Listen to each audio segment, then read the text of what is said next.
Hey, what's up guys, welcome back to Dragalia Lost, and today I'm going to be reviewing all 4 Fire Emblem characters. If you're a Fae player, you'll probably summon for these guys regardless of their skill sets, just like me.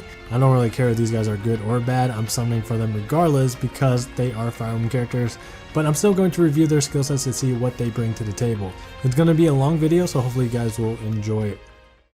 Alright, we're going to start with the most important Fire Emblem character that's part of the collab, which is Marth. He's the poster boy of Fire Emblem and the face of the series. He's a fire sword unit with 754 HP and 505 strength. His skill 1 is Flickering Flames and it costs 2875 SP, which is not that bad. It deals flame damage directly ahead. He does a few stabs, then ends with a circular slash. It does decent damage and it looks like it has a pretty good hitbox. The multi-stab range is decently long and the final circular slash covers a pretty big area, so it's great against weak mobs. The animation for it is kinda long. It's not as long as Iyasu's skill 1, but it's almost there, so I would definitely make sure that you are careful whenever you use his skill 1. You don't want to use it and end up dying to a purple attack in mid-animation or something like that. Flickering Flame's second effect gradually recovers the user's HP for 15 seconds. So first things first, the self-regen effect is a nice reference to his Falchion weapon from Fae. For those that do not know, Marth has a weapon called Falchion, and in Fae it has a self-regen effect, so that's where the 15-second regen effect is coming from, and it's pretty cool to see.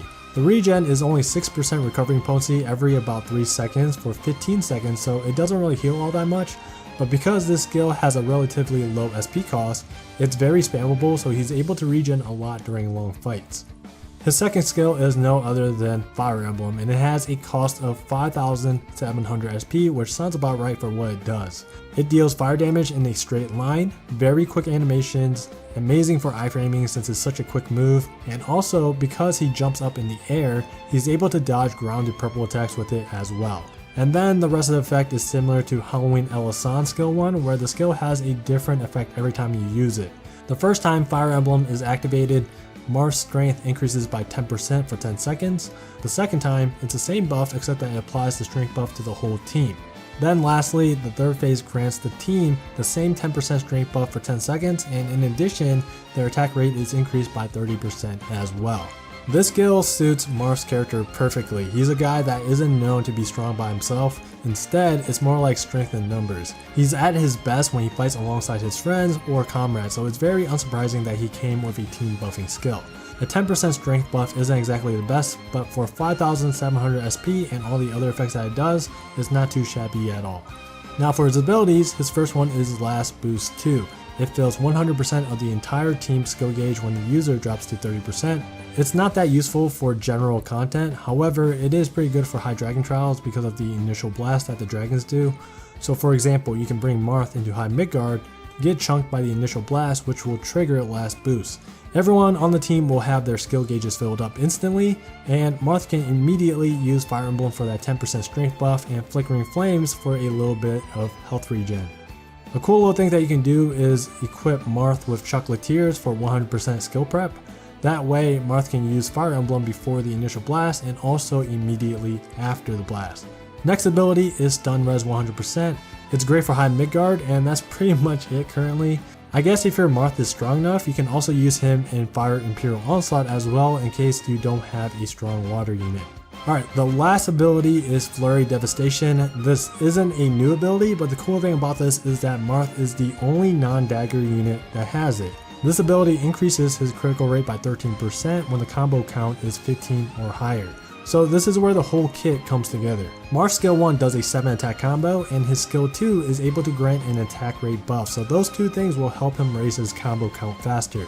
Keep in mind that every weapon type except for axe has a 2% critical rate naturally, so if you're able to maintain a 15 combo count, then Marth will have 15% critical rate. And that can be increased furthermore with wyrmprints such as Resounding Rendition and Levin's Champion for a maximum of 30% crit rate.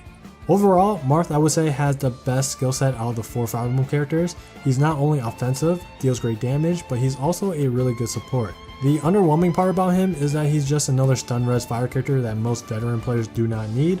On the flip side though, seeing how there's a huge influx of new players joining Dragalia Lost because of the crossover event, Marth is an amazing pickup for those new players. He's an incredible all-around unit and he's a great character to invest in for high Midgard Dragon Trials.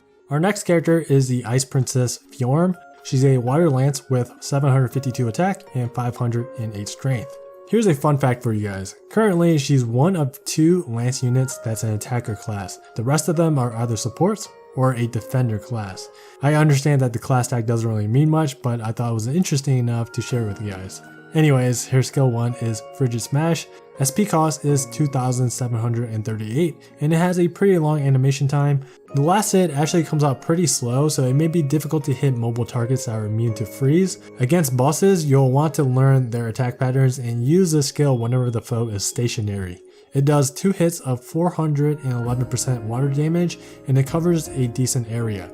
The absolute best part about the skill is that it inflicts freeze. It's especially nice that the first hit inflicts the freeze because like I said earlier, the second hit comes out pretty slow. Therefore, if you're facing a foe that is not immune to freeze, the first quick hit freezes the foe and then the slow second hit is guaranteed to land. Next we have her signature skill, Ice Mirror. This skill is absolutely amazing. For a defensive special in Fae, this skill does huge damage in this game. It deals 1 hit of 829% water damage, which is slightly more than Xander's S1 and more than Elisand's S2. In addition, it will deal bonus neutral damage equal to 1100% of the damage taken while Ice Mirror is active. So basically, whenever a foe is about to perform a huge damage attack, you pop Ice Mirror, tank the blow, and Fjorm's Ice Mirror will deal huge amounts of damage. The catch to this skill is that in order to deal big damage, you obviously have to rely on reflecting a huge damage attack from the foe. If you don't, then it'll end up just being a 4500 SP skill that deals 829% damage, which isn't that bad on its own, but it's also not over the top amazing when you consider the SP cost to damage ratio. You also have to be careful when you use it because Ice Mirror doesn't reduce damage like it does in Fae, so you gotta make sure Fjorm is healthy enough to do so. Last Bravery is her first ability. It increases the entire team's strength by 30% and defense by 40% for 15 seconds when Fjorm drops below 30%. Those are huge buff numbers. Fjorm is basically made for High Brunhilde, especially when you look at her other 2 abilities. She has Burn Res 100% and Skill Prep 100%. She's going to be able to use Ice Mirror right before High Brunhilde's initial blast, which will deal huge amounts of bonus damage. In fact, I've actually seen clips of Fjorm's dealing about 45,000 damage from Ice Mirroring High Brunhilde's explosion, which is insane. Then afterwards, everybody on the team gets a 30% strength buff, which helps a lot in bringing down Brunhilde. Just by having Fjorm on the team, she's going to make that fight a lot more easier. Fjorm is hands down one of the best offensive water units in the game right now. She deals incredible damage, can inflict freeze, and has a conditional team buff. Just like Marth, Fjorm is a great pickup for new players because like I said earlier, she's practically made to be used versus High Brunhilde, but unlike Marth, Fjorm is a great pickup for veteran players as well. High Brunhilde is the hardest High Dragon that is out currently, and her battle isn't as flexible as other High Dragons in terms of what kind of water units that you can use. I think if you're looking for a water unit that can take down High Brunhilde quickly, then you should definitely try to summon Fjorm.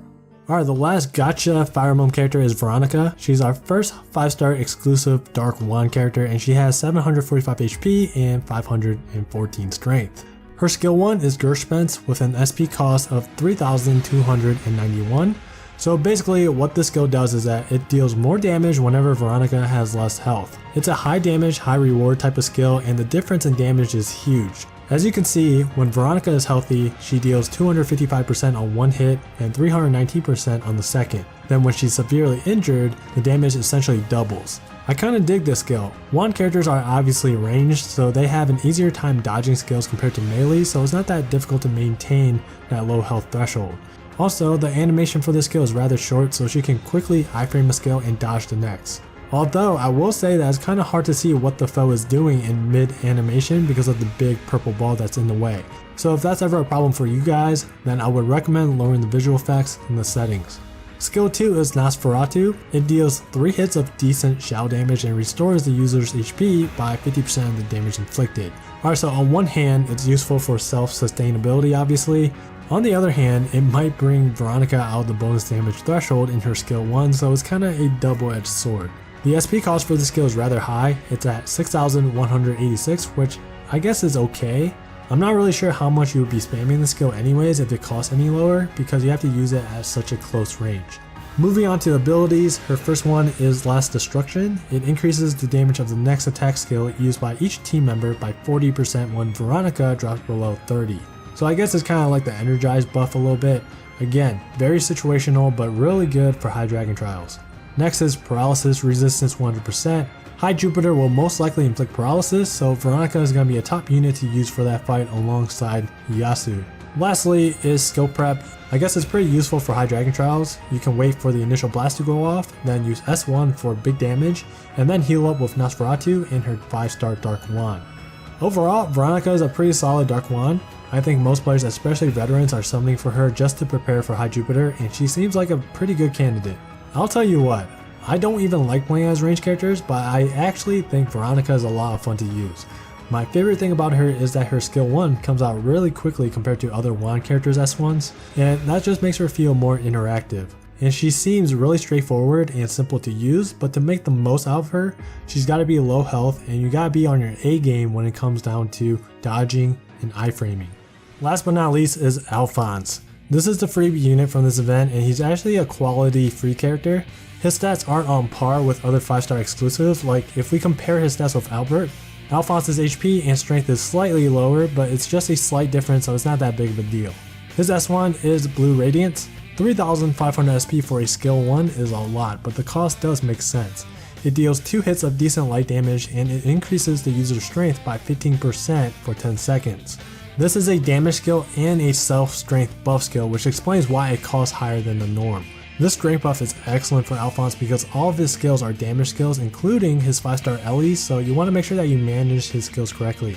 If all 3 of his skills are up, you want to make sure that you use his S1 first, get the strength buff, then use the other 2 damage skills afterwards.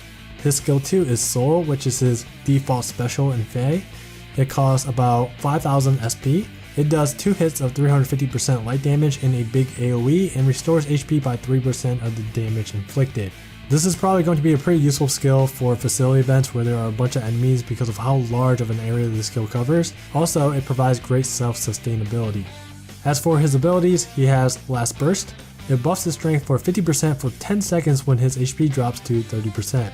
Just like all the other ones, this is going to be useful for high dragons. A 50% strength buff is huge. Although, in order for him to actually fully utilize it, Alfonse is going to need skill prep 100%. So yeah, it's basically situational just like the other ones. His second ability is Curse Res 100%. Curse Res 100% melee units are something that we don't have enough of right now, so that instantly makes Alfonse a top candidate for high Zodiac trials. Third ability is Skill Haste. Alfonse is the second 5-star exclusive character that comes with Skill Haste as an ability. The other one is Lin Yu. His skills cost a lot, so Skill Haste is definitely something you want to increase with worm prints on him. Worm prints such as Heroes of Hinamoto and Jozo's Son are going to be great on Alfonse. All in all, Alfonse is probably our best free unit thus far, and that's not surprising considering that he comes out of the box as a 5-star unit already. He's definitely not better than Albert, but that's to be expected. Even though that's the case, you should invest in Alfonse even if you have Albert because Alfonse doesn't require much investment. You pretty much just have to unlock 45 mana nodes and he's good to go. And unlike Albert, Alfonse has Curse Res instead of Poison Res, so he's better suited for content where Curse Res units are recommended. And that's my review on all the Fire Emblem characters. They're all pretty strong and each of them are incredible for high dragon trials. You have Marth, who's going to dominate high Midgard trials, the same with Fjorm with high Brunhilde. Then we have Veronica and Alfonse, who seems like they'll do well in the remaining 2 high dragons that will be released in the near future. I always tell everybody to save their Wormite for 2 things.